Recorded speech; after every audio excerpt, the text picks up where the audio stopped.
अब न्याय यही कहता है कि राजकुमारी मछला का स्वयंवर आल्हा के साथ ही संपन्न हो। राजा राघव मच ने हाथ जोड़कर प्रत्युत्तर देते हुए कहा, जैसी आपकी इच्छा महाराज। उधर माहिल भीतर ही भीतर जलने लगा, सोचने लगा, अब मैं इन महोबा वालों को जीवित नहीं छोड़ूंगा। क्रोध में भरा माहिल सीधा बिरियागढ़ के राजा वीर सिंह के पास जा पहुंचा और बोला, वीर सिंह, अब तो ऐसा लगता है जैसे इस धरती पर अब राजा नहीं बचे, केवल ये बनाफर ही बलवान रह गए हैं। तुम देख नहीं रहे, यहाँ संपूर्ण 52 गढ़ों के राजा बैठे हैं, लेकिन जयमाला इन बनाफरों के गले में डाली जा रही है, इन सामंतों के गले में। धिक्कार है तुम्हारी राजपूती पर। जब वीर सिंह ने ये बात सुनी तो बोला, माहिल, अब क्या किया जाए, हम तो ये शर्त पहले ही हार चुके हैं। इस पर माहिल तपाक से बोला, आप महाराज राघव मच से कहिए, हम युद्ध करेंगे और जो इस युद्ध में जीतेगा जयमाला उसी के गले में डाली जाएगी। ये सब जो हो रहा है ये तो सरासर अन्याय है। माहिल के कहने पर सभी राजाओं की सभा बुलाई गई। राजाओं ने माहिल के बहकावे में आकर युद्ध की घोषणा कर दी। अब तो जयमाला पर युद्ध की स्थिति बन गई। उधर माहिल आग लगाकर चल पड़ता है उदल के पास और बोला, उदल, ये राजा लोग तो बड़े ही मूर्ख लगते हैं।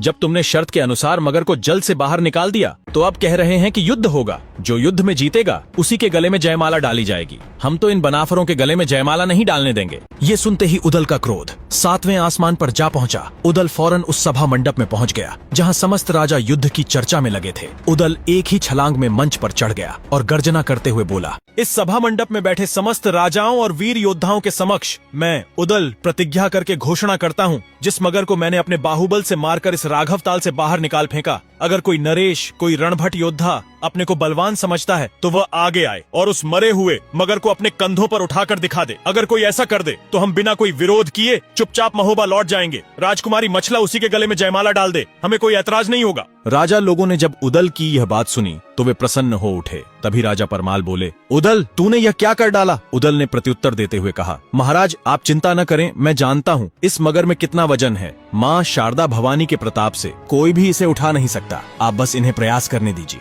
उस मरे हुए मगर को उठाने के लिए सबसे पहले बिरियागढ़ का राजा वीर सिंह चल पड़ता है। उसने मगर को उठाने की कोशिश की लेकिन हिला न पाया। भरसक प्रयत्न करने के बाद हार मानकर वापस लौट आता है। फिर एक एक करके जितने भी भारतवर्ष के राजा वहां उपस्थित थे सबने कोशिश की। 52 गढ़ों के 52 राजा प्रयास करके हार मान लेते हैं, पर कोई भी उस मगर को उठा न सका। तब उदल बोला, 2 शर्तें रखी गई थीं राजकुमारी मछला के स्वयंवर हेतु। एक शर्त जो महाराज राघव मच ने रखी थी राघव ताल से उस मगर को बाहर निकालने की, वह शर्त तुम सबसे पूरी न हो सकी, लेकिन मैंने उस मगर को जल में परास्त कर उस दैत्याकार मगर को अपने भुजदंडों पर उठाकर इस सभा के सम्मुख ला पटका था। यह पहली शर्त मेरे हाथों पूर्ण हुई।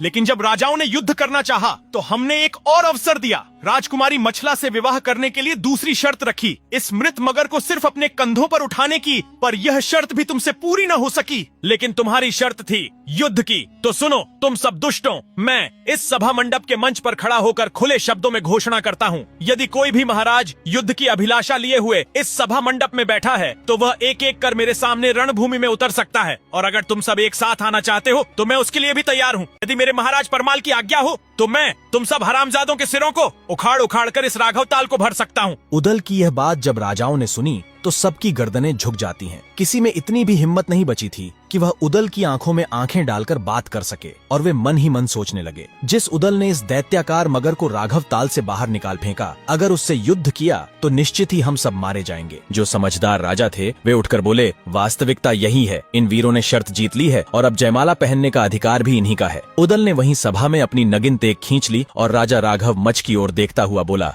महाराज राघव मच नरेश, बहुत हो गई टटातोली, अब चुपचाप मेरे भाई आल्हा के गले में जयमाला डलवाई जाए, अन्यथा मैं इन सभी राजाओं के सिरों को काट काट कर इसी सभा में सुला दूंगा। उदल का भुजबल देख सभी राजाओं की गर्दनें झुक गईं, किसी में भी विरोध करने का साहस न बचा। अब बलपूर्वक राजकुमारी मछला के हाथों आल्हा को जयमाला पहनाने की तैयारी करवाई जा रही थी, लेकिन मछला तो पहले ही दिल से आल्हा को अपना पति मान चुकी थी। मछला प्रसन्न हो जाती है और मन ही मन माता भवानी का स्मरण करती है, कहती है, हे माँ शारदा, आज तूने मेरी लाज रख ली, मुझे मेरा मनचाहा वर मिल गया। मछला अपने कोमल हाथों में फूलों की वह सुंदर जयमाला लिए चली आ रही है। वीर आल्हा के निकट पहुंचकर राजकुमारी मछला ने अपने हाथों में थामी हुई फूलों की जयमाला वीर आल्हा के गले में डाल देती है। इसके बाद राजकुमारी मछला प्रसन्न मन से मंद मंद मुस्कान लिए अपनी सखियों के संग वापस महल की ओर लौट जाती है। और तब माहिल मन ही मन विचार करने लगा, यदि इसी प्रकार आल्हा का विवाह संपन्न हो गया तो राजाओं की कोई औकात ही नहीं रह जाएगी। ये बनाफर ही समस्त राजाओं में सिरमौर बन जाएंगे। ऐसा सोचकर माहिल सीधे राजा राघव मच के पास जा पहुंचा और बोला, महाराज महाराज, ये आप क्या करने जा रहे हैं? यदि आपने इन टुक्कड़ खौरों से अपनी पुत्री का विवाह कर दिया तो राजाओं के बीच आपकी क्या प्रतिष्ठा शेष रहेगी? ऐसे चलता रहा तो आपकी राजपूती चली जाएगी, आपकी कीर्ति, आपका मान, सब कुछ मिट्टी में मिल जाएगा। तब राजा राघव मच बोले, माहिल तुम कहना क्या चाहते हो? साफ साफ कहो। माहिल बोला, मैं बताना चाहता हूँ महाराज, जिन दुष्टों के साथ आप अपनी पुत्री का विवाह करना चाहते हैं उनके हाथ का तो कोई पानी भी नहीं पीता। राजा राघव मच चौंक उठे। क्या कह रहे हो माहिल? इन बनाफरों के पिता दशराज में ऐसा कौन सा कलंक था जो तुम ऐसी बातें कह रहे हो? क्यों नहीं पीते राजा लोग इनके हाथ का पानी? माहिल ने प्रत्युत्तर देते हुए कहा, महाराज इनके पिता वन में पैदा हुए थे। महोबा नरेश परमाल ने इन्हें वहाँ से उठाकर अपने घर ले आए थे। इनका पिता एक क्षत्रिय था लेकिन माता एक अहिरनी थी। तो आप ही बताइए, ऐसे कुल में जन्मा पुत्र कैसे कुलीन हो सकता है? मैं हाथ जोड़कर निवेदन करता हूँ, राजकुमारी मछला का विवाह ऐसे लोगों से न करें। ये कुल से, जात पात से, मर्यादा से, सब तरीकों से गिरे हुए लोग हैं। इनसे संबंध जोड़ना राजवंश की प्रतिष्ठा पर आघात होगा महाराज। तब राजा राघव मच बोले, लेकिन माहिल अगर ऐसी ही बात थी तो तुमने अपनी बहनों का विवाह इनके पिता दक्षराज और बच्छराज के साथ कैसे कर दिया? तब माहिल ने प्रत्युत्तर देते हुए कहा,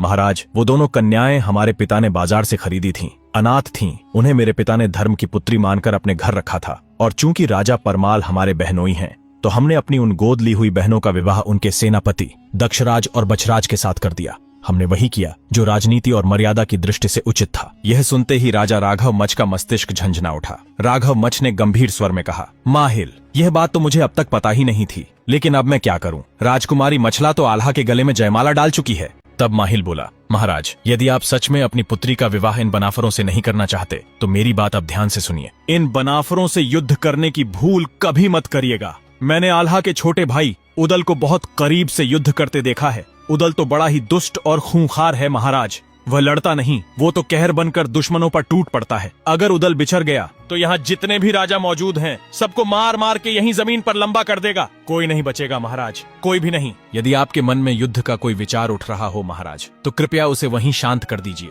क्योंकि जहाँ बल काम न आए वहाँ युक्ति काम आती है। मेरा सुझाव है यहाँ पधारे समस्त राजाओं से आप आदर पूर्वक कहें कि वे अपने अपने राज्यों को वापस प्रस्थान करें और इन आल्हा उदलों से भी कहिए कि वे अपने महोबा वापस लौट जाएं। हम आपको एक विशेष पत्रिका भेजेंगे जिसमें विवाह की सभी शर्तें और नेग लिखे होंगे जिन्हें आपको पूर्ण करना होगा। माहिल की यह बात राजा राघव मच को समझ में आ जाती है। राजा राघव मच सभा मंडप में खड़े होकर घोषणा करते हैं, समस्त राजागण और विजेता वीर आल्हा उदल सभी मेरी बात ध्यान पूर्वक सुनिए। आप सभी आदरणीय राजा अब अपने अपने राज्यों की ओर सम्मान पूर्वक प्रस्थान करें।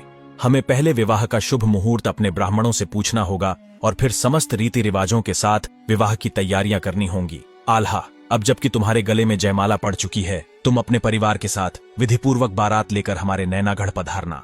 हमारे नैनागढ़ में विवाह बिना शर्तों के नहीं होता, इसलिए हे महाराज परमाल अब आप महोबा लौट जाइए। हम शीघ्र ही पत्रिका द्वारा आपको विवाह का आमंत्रण भेजेंगे जिसमें हमारे नैनागढ़ के कुछ नेग एवं रीति रिवाज भी लिखे होंगे जिनकी पूर्ति आपको करनी होगी। महाराज राघव मच की बात सुनकर राजा परमाल हाथ जोड़कर विनम्रता से बोले, ठीक है महाराज, कोई बात नहीं। यदि राघव मच नरेश विशेष विवाह पत्रिका भिजवाएंगे तो हम निश्चित समय पर बारात लेकर नैनागढ़ आ जाएंगे। इसके बाद सभा मंडप में उपस्थित समस्त राजागण अपने अपने राज्यों को लौट जाते हैं और महोबा की सेना भी राजा परमाल और आल्हा उदल के साथ अपने नगर की ओर प्रस्थान कर जाती है।